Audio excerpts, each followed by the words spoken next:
सबसे पहले इस बुलेटिन के मुख्य समाचार। लोकसभा चुनाव के तीसरे चरण के लिए आज हुई नामांकन पत्रों की जांच। प्रत्याशी सोमवार तक ले सकेंगे नाम वापस। प्रदेश में लोकसभा निर्वाचन में 100% मतदान के लिए संचालित की जा रही मतदाता जागरूकता गतिविधियां। देश अपनी आपराधिक न्याय प्रणाली में महत्वपूर्ण परिवर्तन करने के लिए तैयार, कहा प्रधान न्यायाधीश डॉ डी.वाई. चंद्रचूड़ ने। और अगले 24 घंटों में इंदौर, जबलपुर सहित 19 जिलों में बारिश की संभावना। अब समाचार विस्तार से।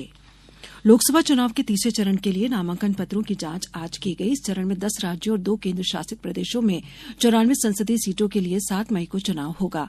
प्रदेश में तीसरे चरण में कुल 144 अभ्यर्थियों द्वारा 223 नाम निर्देशन पत्र दाखिल किए गए। मुरैना, श्योपुर लोकसभा क्षेत्र से 18 प्रत्याशियों द्वारा जमा किए गए नामांकन की जांच के दौरान 2 प्रत्याशियों के नामांकन निरस्त हो गए हैं।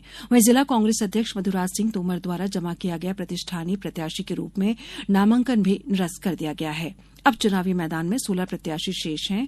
ग्वालियर संसदीय क्षेत्र में प्राप्त हुए नाम निर्देशन पत्रों की जांच में एक उम्मीदवार का नामांकन विभिन्न त्रुटियों की वजह से निरस्त हुआ। नाम निर्देशन पत्र भर चुके प्रत्याशी 22 अप्रैल तक अपने नाम वापस ले सकेंगे। वहीं चौथे चरण के लिए नाम निर्देशन पत्र दाखिल करने की प्रक्रिया जारी है।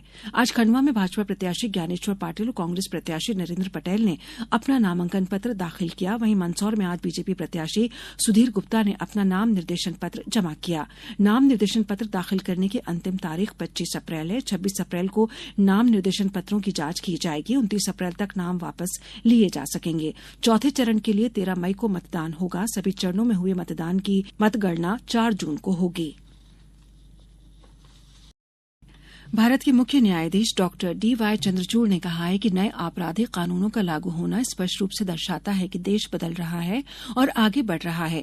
आज नई दिल्ली में एक सम्मेलन को संबोधित करते हुए डॉक्टर चंद्रचूड़ ने कहा कि भारतीय न्याय संहिता, भारतीय नागरिक सुरक्षा संहिता और भारतीय साक्ष्य अधिनियम, इन तीनों आपराधिक कानूनों का लागू होना दर्शाता है कि अपनी आपराधिक न्याय प्रणाली में महत्वपूर्ण परिवर्तन करने के लिए तैयार है।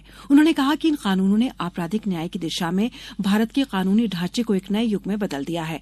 आर्टिफिशियल इंटेलिजेंस के प्रयोग पर जोर देते हुए डॉक्टर चंद्रचूड़ ने कहा कि आपराधिक जांच के मामलों में न्यायपालिका को एआई की मदद से जांच की प्रगति में मदद मिलेगी। उन्होंने कहा कि प्रक्रियाओं में असामान्यता का पता लगाने के लिए आर्टिफिशियल इंटेलिजेंस का प्रयोग किया जा सकता है। उन्होंने यह भी कहा कि ये सभी नए कानून तभी सफल होंगे जब देश का प्रत्येक नागरिक इन्हें अपनाएगा। वहीं कानून और न्याय राज्य मंत्री अर्जुन राम मेघवाल ने कहा कि 21वीं सदी में नए आपराधिक कानूनों का लागू होना एक ऐतिहासिक कदम है। उन्होंने यह भी कहा कि इन कानूनों में ऑनलाइन जांच और ई फाइलिंग जैसे विशेष प्रावधान भी शामिल हैं।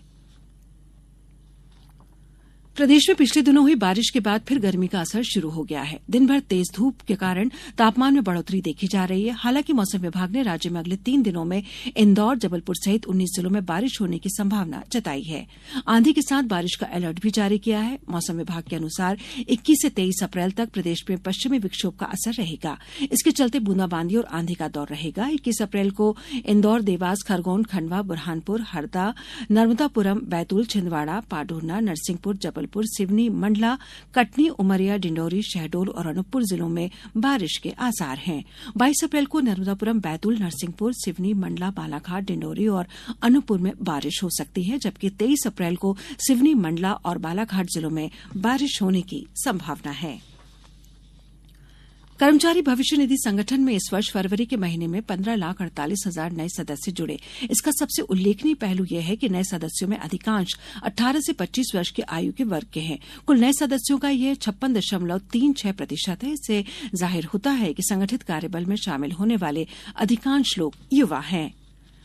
भारतीय महिला कुश्ती में भाग लेने वाली विनेश फोगाट, अंशु मलिक और वृतिका और मानसी ने आज किर्गिस्तान में बिश्केक में एशियाई ओलंपिक क्वालीफायर के सेमीफाइनल में जगह बना ली है। विनेश कंबोडिया की प्रतिद्वंदी समनांग ढीट को पराजित किया, जबकि 2021 की विश्व चैंपियनशिप की रजत पदक विजेता अंशु मलिक ने किर्गिस्तान की कलमिरा विलिम इकावा को तकनीकी श्रेष्ठता के आधार पर हरा दिया। 23 वर्ष से कम आयु की विश्व चैंपियन वृतिका ने चीन की अपनी प्रतिद्वंदी जुवान वांग को पराजित किया। उधर मानसी ने किर्गिस्तान की इरिना कुजनेत्सोवा को हराया। अब कुछ समाचार संक्षेप में। लोकसभा निर्वाचन के अंतर्गत भारत निर्वाचन आयोग द्वारा संसदीय क्षेत्र गुना के विधानसभा गुना बमोरी के लिए बी सुनील कुमार को व्यय प्रेक्षक के रूप में नियुक्त किया गया है। लोकसभा चुनाव की ड्यूटी कर लौट रहे जवानों की बस आज तड़के बैतूल जिले की खाई में गिर गई। इस दुर्घटना में बस में सवार 40 जवानों में से 21 घायल हो गए, जिनमें 9 को जिला चिकित्सालय में भर्ती कराया गया है। भारत निर्वाचन आयोग द्वारा लोकसभा निर्वाचन में संसदीय क्षेत्र विदिशा के लिए नियुक्त व्यय प्रेक्षक मेहुल भारत जैन ने खातेगांव विधानसभा में निरीक्षण किया। विश्व स्वास्थ्य संगठन के द्वारा मेरा स्वास्थ्य मेरा अधिकार थीम पर 7 से 21 अप्रैल तक मनाए जा रहे कार्यक्रमों की कड़ी में आगरमालवा स्थित शासकीय नेहरू महाविद्यालय में कल स्वास्थ्य शिविर आयोजित किया गया। लोकसभा निर्वाचन अंतर्गत शिवपुरी जिले में मतदान दलों में शामिल कर्मचारियों का प्रशिक्षण 27 से 29 अप्रैल तक आयोजित किया जाएगा। सीएम हेल्पलाइन के प्रकरणों के निराकरण की ताजा जारी प्रदेश स्तरीय रैंकिंग में सीहोर जिला इस माह में प्रदेश में पहले स्थान पर आया है। धार जिले में आज दोपहर इंदौर अहमदाबाद राष्ट्रीय राजमार्ग पर एक यात्री बस दुर्घटनाग्रस्त होने से एक यात्री की मौत हो गई, वहीं 31 अन्य यात्री घायल हो गए। अंत में मुख्य समाचार एक बार फिर। लोकसभा चुनाव के तीसरे चरण के लिए आज हुई नामांकन पत्रों की जांच, प्रत्याशी सोमवार तक ले सकेंगे नाम वापस। प्रदेश में लोकसभा निर्वाचन में 100% मतदान के लिए संचालित की जा रही मतदाता जागरूकता गतिविधियां। देश अपनी आपराधिक न्याय प्रणाली में महत्वपूर्ण परिवर्तन करने के लिए तैयार, कहा प्रधान न्यायाधीश डॉक्टर DY चंद्रचूड़ ने। और अगले 24 घंटों में इंदौर, जबलपुर सहित 19 जिलों में बारिश की संभावना। इस बुलेटिन में बस इतना ही। नमस्कार।